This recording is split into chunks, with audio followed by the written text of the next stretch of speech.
तो क्या crypto market अपनी लंबी नींद से जाग गया है? अरे भाई, ऐसा ही लग रहा है, क्योंकि जो वापसी हुई है ना, वो एकदम धमाकेदार है। सोचिए, सिर्फ 24 घंटों के अंदर बाजार में अरबों डॉलर की सुनामी आ गई और इसने सबको हैरान कर दिया है। तो सवाल ये है कि इस तूफान के पीछे असली वजह क्या है?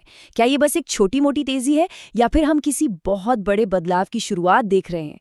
चलिए मिलकर पता लगाते हैं कि आखिर चल क्या रहा है। तो सबसे पहले ये समझते हैं कि ये उछाल कितना बड़ा है।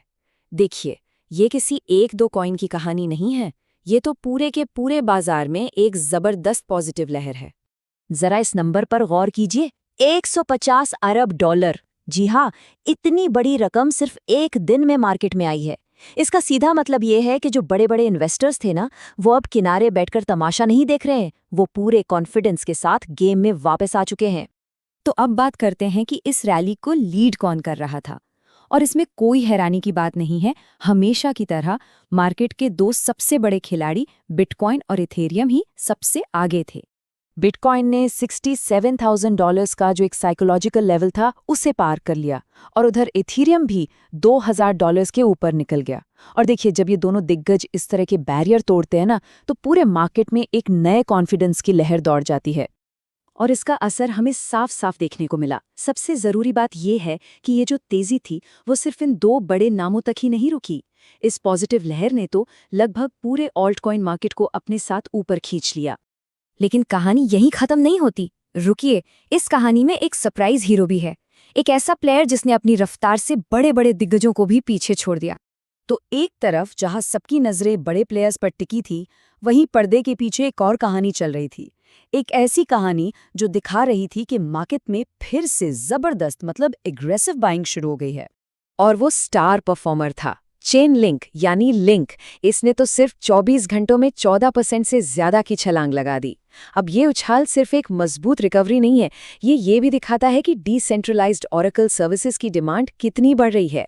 आसान भाषा में समझें तो ये वो टेक्नोलॉजी है जो ब्लॉकचेन को असली दुनिया से डेटा लेने में मदद करती है, और ये कई स्मार्ट कॉन्ट्रैक्ट्स के लिए बहुत ही जरूरी है। अच्छा, अब कीमतों से थोड़ा हटकर उस ट्रेंड पर फोकस करते हैं जो शायद इस रैली को और भी ज्यादा मजबूती दे रहा है, और वो है बड़ी बड़ी ट्रेडिशनल फाइनेंस कंपनियों की एंट्री।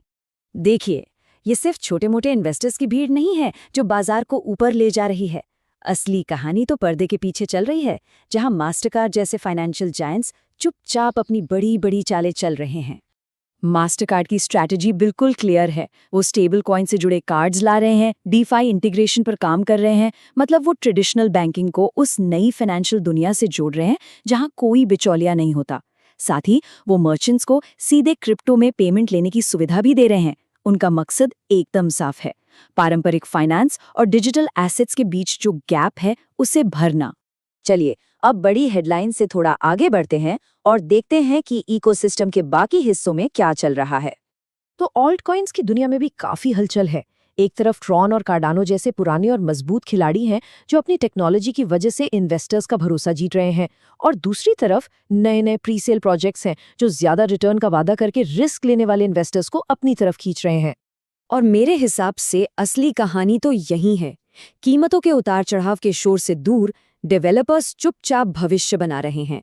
ब्लॉकचेन को और तेज बनाना, इंफ्रास्ट्रक्चर को बेहतर करना और बड़े इंस्टीट्यूशनल इन्वेस्टर्स के लिए मजबूत प्लेटफॉर्म तैयार करना, यही वो नींव है जिस पर क्रिप्टो का पूरा भविष्य टिका हुआ है। तो इन सब के बाद सवाल ये उठता है कि हम आखिर खड़े कहाँ हैं? क्या ये सिर्फ एक और शॉर्ट टर्म रैली है, एक बुलबुला जो कभी भी फूट सकता है, या फिर हम क्रिप्टो को अपनाने के एक नए दौर की शुरुआत देख रहे हैं? खैर, ये तो वक्त ही बताएगा, लेकिन एक बात तो पक्की है, ये सफर बहुत ही रोमांचक होने वाला है।